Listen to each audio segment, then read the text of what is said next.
be hard to identify one game as the turning point in a season when that year included the first victory over Oklahoma since 1970 and the school's first ever bowl win. But there's no doubting the Wildcats came of age on September 18th, 1993 with a 30-25 victory at Minneapolis, Minnesota's Metrodome over a Minnesota Gopher team that was the only Big Ten team to defeat Rose Bowl champion Wisconsin. Affectionately known as the Homer Dome when the Minnesota Twins are in town, K-State had its Homer Hankies out early in this one as Chad May hooked up with Kevin Lockett, going long on a 53-yard bomb on the second play of the game.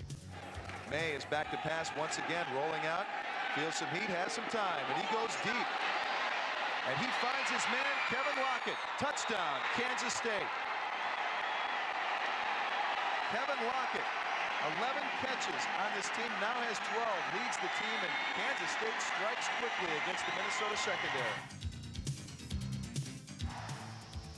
Trailing 25-24 with just over 5 minutes remaining, K-State turned to its home run hitter, if you will, Andre Coleman, to set up the game's winning score.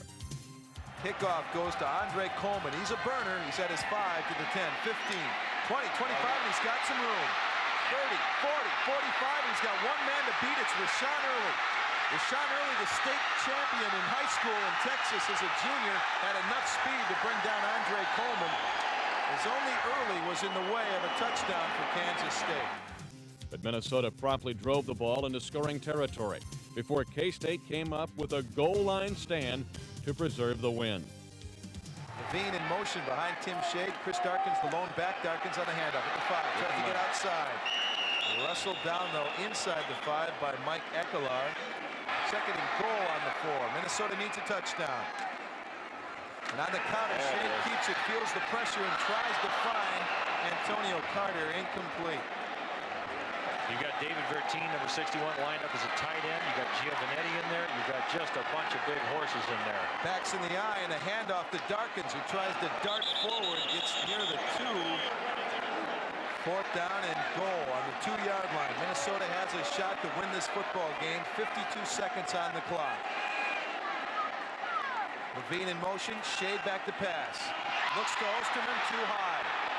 Steve Hanks on the coverage, and Kansas State will take over. KSU Stadium bulged at the seams as a rockin' record crowd of just over 44,000 people turned out to see Kansas State knock off arch rival Kansas for the second time in 3 years. K-State got all the points it needed in its first 2 possessions to jump out to a 10-0 lead before turning the game over to the Wildcat defense. K-State drove 68 yards on its first drive and stunned the Jayhawks with an early touchdown strike as Chad May found Andre Coleman. First and 10, K-State at the Jayhawk 19-yard line. May this time with a long count. Play fake. Wants to throw. Holding, firing for the end zone. Coleman's got a touchdown, K-State.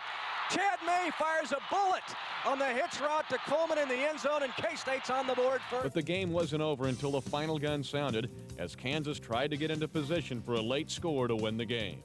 Back to throw is Preston. Sets up. Now he's going to try to run the football. He is at the 50. He is at the 45. He is at the 40. The clock is out, and the game is over. K-State's won the game as Preston ran out of bounds. And K-State's won the football game. The game is over, and K-State wins it 10-9 as the defense stiffens for Kansas State in the second half. Wind it on up.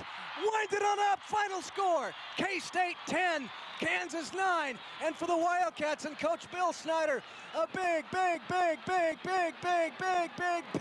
K-State victory.